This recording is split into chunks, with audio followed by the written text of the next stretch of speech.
नमस्कार दोस्तों, स्वागत है आप सभी लोगों का केबल विद दीपक के ऑनलाइन यूट्यूब प्लेटफॉर्म पर। आज की हमारी क्लास पॉलिटिकल लेक्चर 3 होगा। पॉलिटिकल लेक्चर 1, लेक्चर 2 ऑलरेडी हम अपने चैनल पर अपलोड करा चुके हैं। तो सीटेट एसएसटी पॉलिटी लेक्चर 3 हम स्टार्ट करते हैं। स्टार्ट करने से पहले मैं आप लोगों को कुछ कह देना चाहता हूँ कि अगर आप मेरे चैनल पर नए हैं और आपने मेरे प्रीवियस जो लेक्चर देखे हैं, लेक्चर आपको अच्छे लग रहे हैं, तो आप सबसे पहले तो मेरे चैनल को सब्सक्राइब कर दें। अगर आप वीडियो देखते हैं, वीडियो आपको अच्छी लगती है, तो वीडियो को लाइक ज़रूर कर दें, वीडियो को शेयर ज़रूर कर दें। इसके अलावा आप मुझे मेरे टेलीग्राम चैनल पर भी मुझे फॉलो कर सकते हैं। टेलीग्राम चैनल का लिंक मैं अपने डिस्क्रिप्शन में आप लोगों को प्रोवाइड करा दूंगा, वहाँ से मेरा टेलीग्राम चैनल ज्वाइन कर सकते हैं। टेलीग्राम चैनल पे आपके लिए नई नई इन्फॉर्मेशंस, इसके अलावा जो एग्ज़ाम प्रैक्टिस होती है, क्वेश्चंस होते हैं, और इसके अलावा आपको फ्री पीडीएफ मेरी ओर से प्रोवाइड कराई जाएगी। चलिए शुरू करते हैं। CTET SST polity lecture 3। देखिए, हमारे संविधान के अंदर प्रेजेंटली 25 पार्ट्स हैं। इन 25 पार्ट्स में आपके कुछ पार्ट काफ़ी इंपॉर्टेंट है, जो आपके सीटेट में पूछे भी जाते हैं और डायरेक्ट क्वेश्चन भी आ जाते हैं। तो वैसे ही हम यहाँ कुछ इंपॉर्टेंट पार्ट्स पर डिस्कस करने वाले हैं अपने पॉलिटी चैप्टर्स में। पार्ट वन जो है आपका डिस्क्राइब करता है यूनियन एंड इट्स टेरिटरीज या इट्स टेरिटोरियल एरिया, यानी राज्य और उसका संघराज्य क्षेत्र और उसकी सीमाएं। इसके अंदर आपके 4 आर्टिकल हैं और ये आर्टिकल्स बताते हैं कि किस तरीके से भारत की संसद यानी पार्लियामेंट कि नए राज्य बना सकती है, राज्यों का नाम चेंज कर सकती है, उनकी सीमाओं को बदल सकती है, ठीक है, या भारत का नाम कितने हमारी कंट्री जो जिस कंट्री में हम रहते हैं, जिसको हम इंडिया, भारत, हिंदुस्तान कुछ भी बोलते हैं, हमारे संविधान के अंदर हमारे देश के कितने नाम हैं, वो सभी का सभी इस पार्ट और इसके जो आर्टिकल है, आर्टिकल 1, 2, 3, 4, उन आर्टिकल्स में इस बातों की चर्चा करी गई है। तो इसमें आर्टिकल फर्स्ट क्या बोलता है? आर्टिकल फर्स्ट बोलता है describe India that is Bharat, describe India that is Bharat. तो इसमें क्या हुआ है, इससे आप लोगों को पता लगा कि हमारी कंट्री का नाम जो है संविधान के अंदर सिर्फ 2 हैं, एक इंडिया, दूसरा Bharat. Describe India that is Bharat as a union of state. तो इंडिया क्या है? इंडिया यूनियन ऑफ स्टेट है, यानी राज्यों का संघ है। क्या है? राज्यों का समूह है, राज्यों का संघ है। This provision deal with 2 things, 1 name of the country and 2 type of polity. यानी ये जो यूनियन ऑफ स्टेट है या इंडिया दैट इज भारत है, एक्चुअल में ये हमने क्यों अपनाया?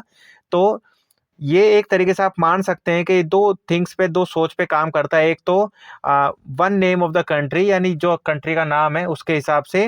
दूसरा टाइप ऑफ पॉलिटी, यानी यहाँ जिस तरीके से लोकतांत्रिक गतिविधियां देखते हैं। भारत धर्मनिरपेक्ष देश है, अलग अलग धर्म, कल्चर, जातियां, समुदाय, ठीक है, अलग अलग धर्मों के, जातियों के, कल्चर के, समुदाय के लोग यहाँ रहते हैं, जिस कारण से यहाँ पर डाइवर्सिटी बहुत ज़्यादा है। और इस डाइवर्सिटी के कारण हमारी कंट्री का एक नाम नहीं है, हमारी कंट्री के 2 नाम है, इंडिया दैट इज भारत, ठीक है। The constituent assembly adopted a mixture of 2 names, India and Bharat. यानी हमारे संविधान में जो संविधान सभा थी, उनके द्वारा हमारे देश के 2 नाम को अडोप्ट किया गया था।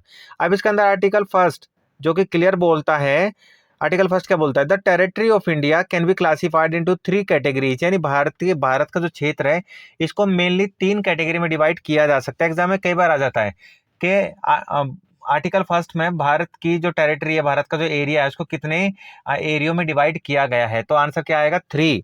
तो जिसमें पहला क्या है? राज्यों का क्षेत्र यानी टेरिटरीज ऑफ स्टेट, दूसरा है संघ क्षेत्र यानी यूनियन टेरिटरीज, और तीसरा है territories that may be acquired by the government of India at any time, यानी वो क्षेत्र जो गवर्नमेंट ऑफ इंडिया के द्वारा कभी भी अपनाए जा सकते हैं, कब्जा किए जा सकते हैं। वो क्षेत्र उसी दिन से, जिस दिन से गवर्नमेंट ऑफ इंडिया उनको एक्वायर करेगी, वो उसी दिन से इंडियन यूनियन का पार्ट बन जाएंगे। तो ये क्या बताता है? आर्टिकल फर्स्ट इस पे चर्चा करता है आपका।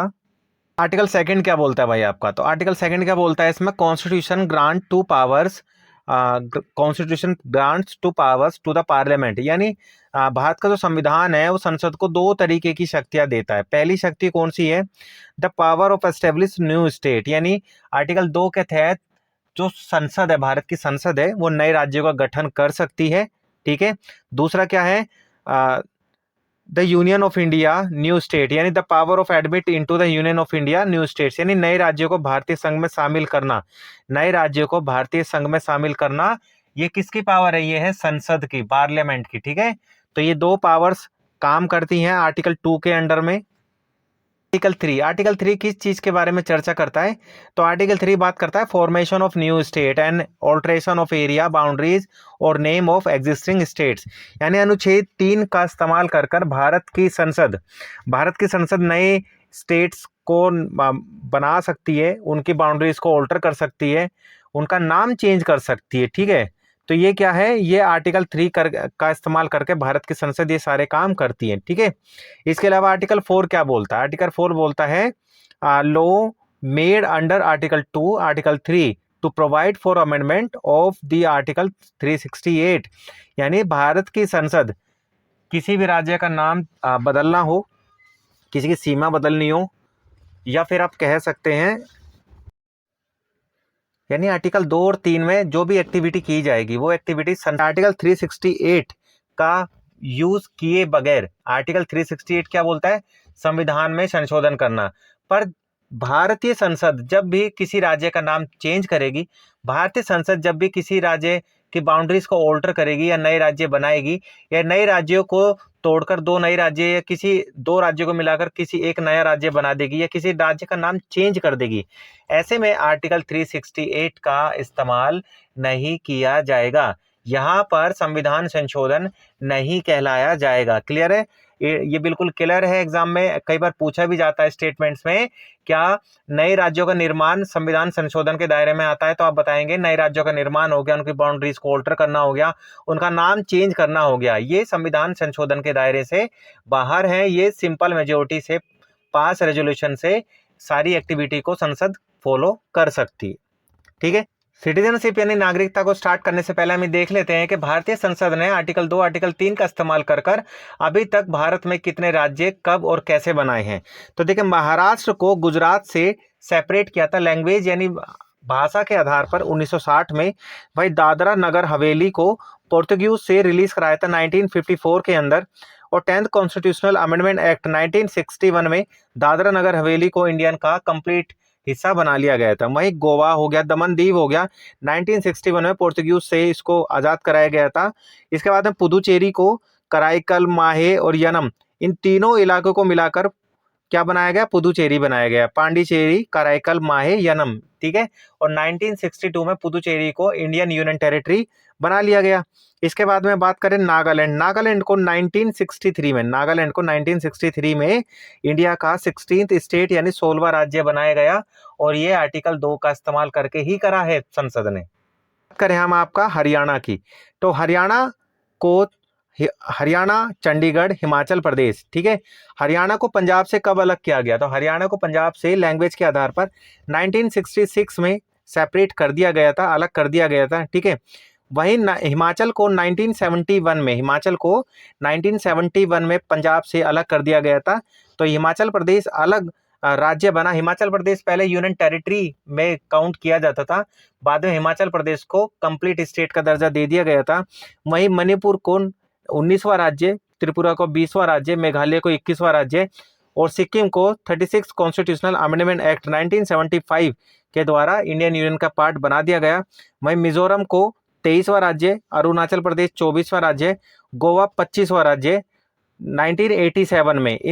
गोवा को 1987 में भारतीय क्षेत्र का 25वां राज्य बना दिया गया था। ठीक है, वहीं छत्तीसगढ़ को 26वां राज्य बनाया, उत्तराखंड को 27, झारखंड को 28।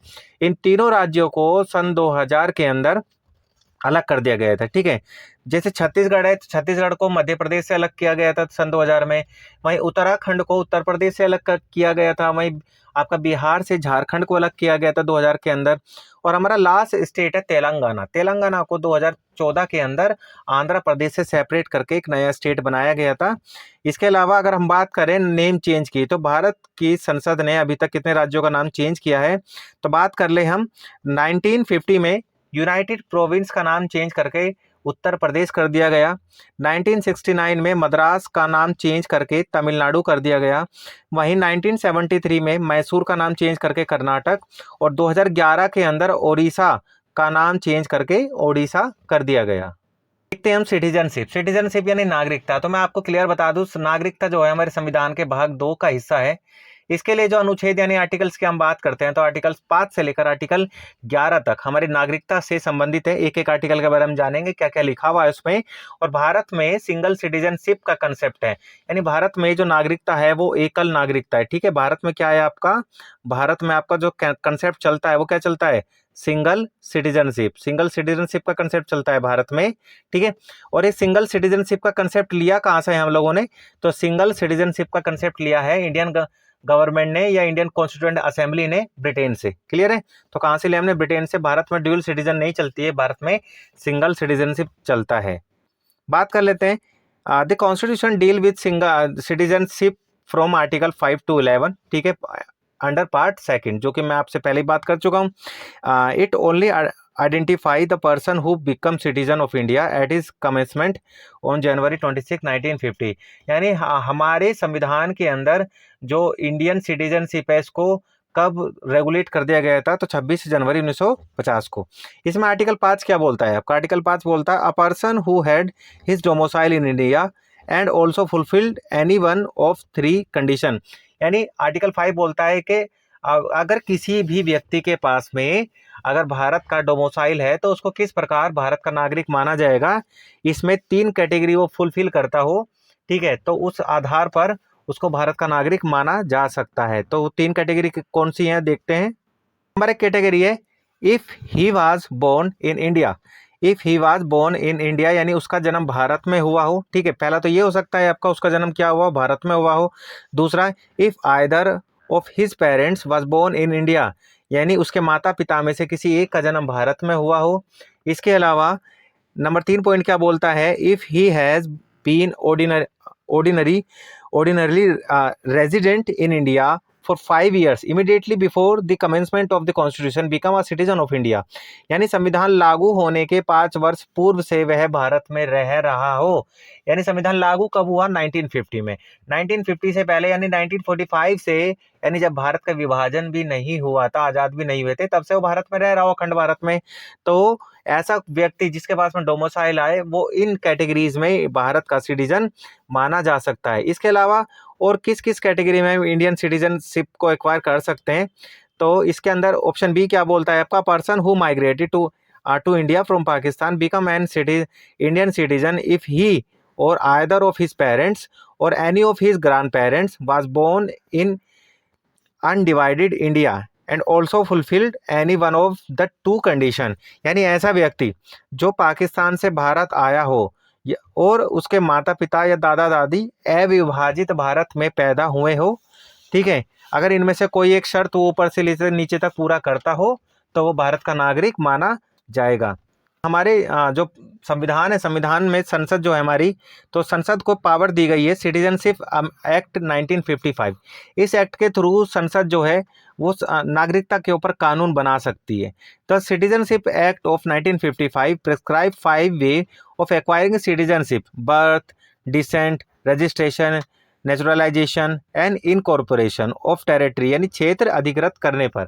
तो इन 5 मामलों में भारतीय संसद जो है किसी भी व्यक्ति को भारत की नागरिकता दे सकते हैं। तो बाय बर्थ की बात करें तो बाय बर्थ में बताया गया है कि a person born in India on or after January 26, 1950, यानी ऐसा व्यक्ति जो 26 जनवरी 1950 को या उसके बाद भारत में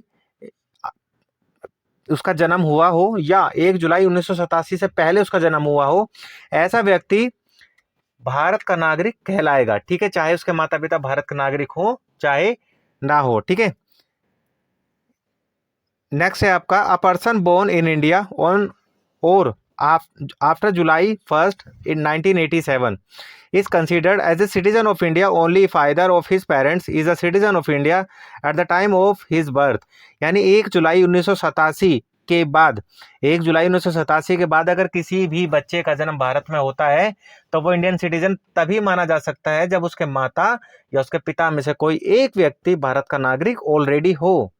हमारा संविधान बात करता है the children of foreign diplomats posted in India and enemy aliens can not acquire Indian citizenship by birth. यानी अगर कोई फॉरेन डिप्लोमेट भारत में सर्विस कर रहा है या हमारी एनिमी कंट्री है या कोई एलियन या कोई विदेशी जिसका जन्म भारत में हुआ है, जिसका भारत की जो नेटिव्स हैं उससे रिलेटेड कहीं से कहीं तक कोई नहीं है, रिलेशन कोई नहीं है, तो ऐसे में वो बच्चा भारत का नागरिक किसी भी हालत में नहीं कहलाया जाएगा। सेकंड ऑप्शन है आपका बाय एंसेस्ट्रीज, एंसेस्टर्स यानी वंश के आधार पर। A person born outside India on or after January 26 1950 but before December 10 1992 is a citizen of India by ancestor या by descent if his father was a citizen of India at the time of his birth. यानी 26 जनवरी 1950 संविधान लागू होने के बाद 10 दिसंबर 1992 से पहले और 26 जनवरी 1950 के बाद अगर किसी भी बच्चे का जन्म भारत के बाहर हुआ है और उसमें उसके माता पिता में से अगर उसके पिता भारत के नागरिक हैं तो उस बच्चे को भारत का नागरिक माना जाएगा। ये हो जाएगा वंश के आधार पर, यहाँ पर माता का नहीं चलेगा, यहाँ पर पिता का चलेगा।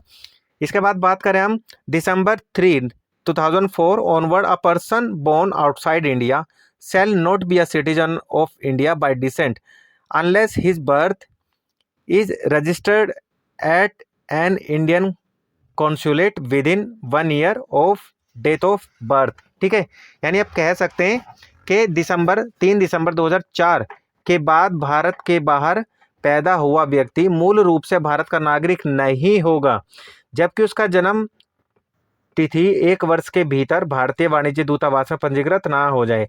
यानी 3 दिसंबर 2004 के बाद में अगर कोई भी बच्चा भारत के बाहर किसी और देश में जन्म लेता है और 1 वर्ष के यानी 1 साल के अंदर अंदर उसके माता पिता अगर उस देश में जो हमारी इंडियन एम्बेसी होगी, इंडियन एम्बेसी में अगर उसका रजिस्ट्रेशन करा दिया जाता है तो वो बच्चा इंडियन सिटीजन कहलाएगा, नहीं तो वो इंडियन सिटीजन नहीं कहलाया जाएगा।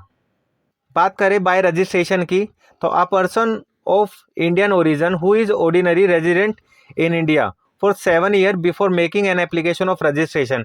यानी अगर किसी भी व्यक्ति को भारत की नागरिकता लेनी है तो वो पंजीकरण यानी बाय रजिस्ट्रेशन नागरिकता ले सकता है। इसमें कंडीशन सिर्फ इतनी है कि उसको भारत में 7 साल रहना होगा और हर साल 180 डेज यानी 180 दिन 180 डेज यानी 180 दिन का स्टे जो है उसको भारत में दिखाना बहुत ज़्यादा जरूरी है, तभी जाके वो भारत का नागरिक कहलाएगा। ठीक है, बाय रजिस्ट्रेशन।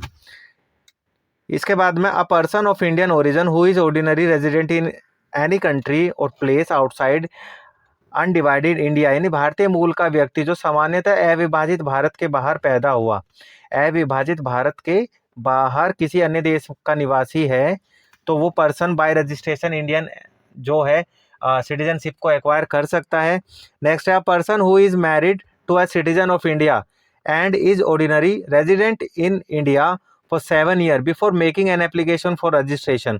यानी एक व्यक्ति जिसने भारत के नागरिक से शादी की है और पंजीकरण के लिए आवेदन करने से पहले 7 साल तक भारत का सामान्य रूप से निवासी है, अगर वो इस चीज को प्रूफ कर देता है तो वो इंडियन सिटीजनशिप लेने का हकदार रहेगा।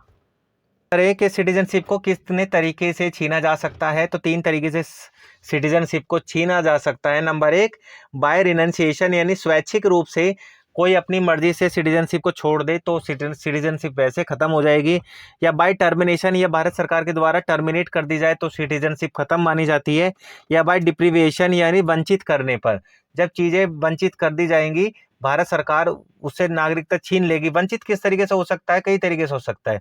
या तो कोई पर्सन किसी अदर कंट्री में गया, वहां जाकर उसको 2 साल से ऊपर की सजा हो जाए तो उसमें भारत की नागरिकता उससे खत्म मान ली जाएगी, या फिर भारत में रहते हुए वो भारत के अगेंस्ट में या फिर फ्रीडम फाइटर की आइडियोलॉजीज को गलत बताए या संविधान के अगेंस्ट में कुछ बातें करे तो ऐसे में उसकी सिटीजनशिप को छीन लिया जाएगा। ठीक है, तो यहाँ पर वो वंचित हो जाएगा अपनी सिटीजनशिप से, या फिर डुअल सिटीजनशिप ले ले, आपकी दोहरी नागरिकता ले ले, तो ऐसे में इंडियन सिटीजनशिप जो है सिंगल आपकी सिटीजनशिप को एक तरीके से सपोर्ट करता है, तो यहाँ पे दोहरी नागरिकता का कंसेप्ट नहीं चलेगा। अब बात करते हैं हम आपके आर्टिकल्स की। ठीक है, तो एक एक आर्टिकल्स के बारे में हमें देख लेते हैं। आर्टिकल 5 क्या बोलता है भाई? आर्टिकल 5 बोलता है भाई आपका citizenship at the commencement of the constitution, यानी संविधान लागू होने के समय आपकी नागरिकता दी जाएगी। किस किस आधार पर हम पहले चर्चा कर चुके हैं पीछे की स्लाइड्स में। अगर आपने नहीं देखी है, आप वीडियो पे अभी ज्वाइन हुए हैं तो आप जाके स्लाइड्स को देख लीजिए। अगर आप वीडियो पे नए हैं तो वीडियो अगर आपको अच्छी लग रही है तो प्लीज़ वीडियो को लाइक ज़रूर कर दें। आपका एक लाइक वीडियो को कई कई 100 व्यूज तक लेके जा सकता है। ठीक है, वीडियो की पॉपुलैरिटी उतनी ही बढ़ सकती है। अगर आप चैनल पे नए हैं, चैनल को सब्सक्राइब नहीं करा है, तो आप चैनल को सब्सक्राइब भी कर सकते हैं। वीडियो अच्छी लग रही है, चैनल सब्सक्राइब कर दिया है तो थोड़ा सा और कष्ट कर लीजिए, वीडियो को शेयर कर दीजिए, जिससे कि वीडियो आपके अलावा और लोगों के पास में भी जा सके जिनको इस वीडियो की जरूरत है। ठीक है, आर्टिकल 6 क्या बोलता है? Right of citizenship of certain person who have migrated to India from Pakistan. यानी ऐसे कुछ लोग जो इंडिया से पाकिस्तान आए हैं कुछ कंडीशन पे, जो कि हम पीछे भी चर्चा कर चुके हैं, तो किन किन मामले में उसको नागरिकता दी जाएगी वो डिपेंड करता है इंडियन पार्लियामेंट के ऊपर। ठीक है, next article 7, right of citizenship of certain migrants to Pakistan. यानी कुछ ऐसे ऐसे व्यक्ति जो भारत से पाकिस्तान चले गए, उसके बाद पाकिस्तान से फिर भारत आए, यानी पाकिस्तान से माइग्रेटेड पीपल, यानी पाकिस्तान में गृह युद्ध हो गया, कुछ भी काम हो गया और पाकिस्तान से अपनी जान बचाकर भागकर भारत में अगर आ जाए, जैसे 1971 जब बांग्लादेश बना, उससे पहले लगभग 1 करोड़ के आसपास में जो पॉपुलेशन थी वो बांग्लादेश से भागकर आसाम, मणिपुर वाले इलाके में, इस इलाके में आके बस गई, और आपका पश्चिम बंगाल वाले इलाके में, और लगभग भारत के अलग अलग हिस्सों में आके बस गए 1 करोड़ के आसपास। आपके जो मुस्लिम्स थे, बांग्लादेशी मुस्लिम, पाकिस्तानी सेना से बचने के लिए। तो ऐसे माइग्रेटेड पीपल को किस आधार पर नागरिकता दी जाएगी? आर्टिकल 7 आपका बात करता है। आर्टिकल 8 बात करता है right of citizenship of certain person of Indian origin residing outside India. यानी होते हैं आपके एनआरआई, जो आप किसी भी वर्क से, किसी भी जॉब पर्पज से या आपकी एजुकेशन के पर्पज से देश के बाहर हैं, ऐसे पर्सन इंडियन सिटीजन रहेंगे, चाहे वो भारत के बाहर कितने भी सालों तक रहें। इसमें बस ये है कि उनको उस देश की नागरिकता एक्वायर नहीं करनी है। ठीक है, तो ऐसे में कोई पर्सन जॉब के पर्पज से या एजुकेशन के पर्पज से भारत के बाहर रह सकता है, ऐसा पर्सन इंडियन सिटीजन कहलाएगा। उसके वो सारे राइट उसके पास होंगे जो एक इंडियन के पास में होते हैं। आर्टिकल 9 आपका बताता है person voluntary acquiring citizenship of foreign state not to be a citizen. यानी आर्टिकल 9 बोलता है अगर किसी भी भारतीय ने अपनी मर्जी से अगर किसी दूसरे देश की नागरिकता को अपना लेता है तो वो पर्सन उसी वक्त से भारत का नागरिक किसी भी हालत में नहीं रहेगा। नेक्स्ट है आपका आर्टिकल 10। आर्टिकल 10 बताता है आपका continuance of this right of citizenship, यानी सिटीजनशिप को किस तरीके से जारी रखा जा सकता है, किन किन आधार पर जारी रखा जा सकता है, हमने पीछे स्लाइड में बताया है, आप जाके स्लाइड को देख सकते हैं। ठीक है, तो आर्टिकल 11 क्या बोलता है? Parliament to regulate the right of citizenship by law. यानी भारत में अगर नागरिकता के ऊपर कानून बनाने का अगर राइट है तो वो किसका है? वो है पार्लियामेंट का। और पार्लियामेंट को राइट किस आर्टिकल से मिलता है? तो पार्लियामेंट को राइट मिलता है आर्टिकल 11 से। किससे मिलता है? आर्टिकल 11 से, और सिटीजनशिप अमेंडमेंट एक्ट 1955 से मिलता है। याद रखिएगा दोनों के दोनों। ठीक है, को खत्म कर रहे हैं, हमारा ये लास्ट स्लाइड होगी। तो लास्ट स्लाइड में मैं आपको बता दूं हमारे टाइप ऑफ सिटीजन भी होते हैं, सिटीजन के नागरिकता के प्रकार। तो टाइप ऑफ सिटीजन्स की बात करें तो एक तो हमारा होता है एनआरआई जो कि भारत के बाहर रहता है पर वो इंडियन होता है, जो पर्पज से या एजुकेशन के पर्पज से बाहर है। एक होता है PIO, person of Indian origin. Person of Indian origin यानी भारतीय मूल का विदेशी नागरिक, ऐसा व्यक्ति जिसके पेरेंट्स, ग्रैंड पेरेंट्स यानी एंसेस्टर्स इंडियन हुआ करते थे, पर उस बच्चे का जन्म भारत के बाहर हुआ और उसने उस देश की नागरिकता को एक्सेप्ट भी कर लिया, तो वो बच्चा उस दिन से इंडियन सिटीजन नहीं रहेगा। क्लियर है? तो ऐसा बच्चा जिसके पास में विदेशी पासपोर्ट हो वो बच्चा क्या कहलाएगा? PIO, person of Indian origin. Next है आपका ओसीआई। ओसीआई यानी जिसके एंसेस्टर्स, जिसके पेरेंट्स, ग्रैंड पेरेंट्स विदेशों में रहा करते थे, पर उस बच्चे ने भारत की नागरिकता बाय रजिस्ट्रेशन एक्सेप्ट कर ली, बाय रजिस्ट्रेशन एक्वायर कर ली, ऐसा व्यक्ति क्या कहलाएगा? OCI, overseas citizen of India, यानी विदेशी मूल का भारतीय नागरिक। तो ऐसे जो आपके सिटीजन होते हैं इनको क्या क्या फ्रीडम्स होती हैं भारत आने या ना आने की? तो अगर एनआरआई है तो एनआरआई को भारत आने के लिए पासपोर्ट चाहिए होगा, तो आप कहेंगे एनआरआई को भारत आने के लिए पासपोर्ट की जरूरत नहीं है। ठीक है, वो विदाउट पासपोर्ट भारत आ सकता है, तो इसको पासपोर्ट की जरूरत नहीं होगी। क्या पीआईओ को भारत आने के लिए पासपोर्ट की जरूरत होगी? तो आप कहेंगे बिल्कुल यस, ये बिल्कुल सही है। जब जब पीआईओ भारत आएगा तब तब उसको पासपोर्ट की जरूरत होने वाली है। ठीक है, तो आपको क्या कहेंगे कि हाँ ठीक है, पासपोर्ट की जरूरत पीआईओ को होगी। क्लियर है? तो पीआईओ को क्या होने वाली है? आपकी पासपोर्ट की जरूरत होने वाली है। ठीक है, इसके बाद में ओसीआई। ओसीआई जो होता है आपका इसको भारत आने जाने के लिए पासपोर्ट की ज़रूरत नहीं होगी, क्योंकि ये बाय रजिस्ट्रेशन इंडियन सिटीजनशिप है, तो इसको पासपोर्ट की ज़रूरत नहीं होने वाली है। वहीं बात करें कि वीज़ा, क्या एनआरआई को भारत आने के लिए वीज़ा लगेगा? तो एनआरआई को भारत आने के लिए वीज़ा नहीं लगने वाला है, ठीक है। वहीं पीआईओ को क्या वीज़ा लगेगा? तो पीआईओ को वीज़ा लगेगा, बिल्कुल लगेगा। और ओसीआई को वीज़ा लगेगा, तो ओसीआई बाय रजिस्ट्रेशन इंडियन है, तो वीज़ा उसको नहीं लगने वाला है। भाई बात करें आपका तो एनआरआई के बारे में, is he she required to register with the local police, यानी अगर कोई भी एनआरआई भारत आता है तो उसको अपने लोकल पुलिस स्टेशन में इस चीज़ की इंफॉर्मेशन देनी होगी कि वो भारत आया हुआ है? तो बिल्कुल भी नहीं देनी होगी, क्योंकि वो तो इंडियन सिटीजन है, वो क्यों देगा। पर अगर कोई भी पीआईओ भारत आता है तो उसको बताना होगा कि मैं भारत आया हूँ, किस पर्पज़ से आया हूँ। और कोई भी पीआईओ भारत में मैक्सिमम 180 डेज यानी 180 दिन तक स्टे कर सकता है। इसके बाद में उसको भारत के बाहर जाना होगा, अपनी कंट्री में जाना होगा। वहीं ओसीआई की बात करें तो ओसीआई भाई अपनी कंट्री भारत में कितने भी दिन स्टे कर सकता है, इसमें कोई भी बाउंडेशन नहीं है। तो ये था आपका part 1, part second citizenship, part 1 आपका इंडियन टेरिटरीज एरिया। ठीक है, तो वीडियो को यहीं हम समाप्त करते हैं। अगर आप मेरे चैनल पे नए हैं तो आप मुझे फॉलो कर सकते हैं। मेरे टेलीग्राम चैनल पर, टेलीग्राम चैनल का लिंक मैं अपने डिस्क्रिप्शन में यहाँ आपको प्रोवाइड करा दूंगा। ये लेक्चर पॉलिटिकल लेक्चर 3rd था। 2 लेक्चर ऑलरेडी मैं अपलोड करा चुका हूँ, अगर आपने नहीं देखा है तो पॉलिटी के 2 लेक्चर आप देख सकते हैं जाकर। उसके बाद ये सीटेट एसएसटी पॉलिटी लेक्चर 3 आप यहाँ पे देख सकते हैं। इसके अलावा अगर आपको वीडियो अच्छी लगती है, वीडियो को लाइक करें, वीडियो को शेयर करें। चैनल सब्सक्राइब नहीं करा है तो चैनल सब्सक्राइब कर दें, और सब्सक्राइब बटन के बराबर में घंटी का बटन है आपका, बेल आइकन का बटन बोलते हैं इसको भी आप प्रेस कर दें, ताकि आपके पास में जो भी मेरी नई वीडियो होगी उसका नोटिफिकेशन आपको तुरंत ही मिल जाएगा।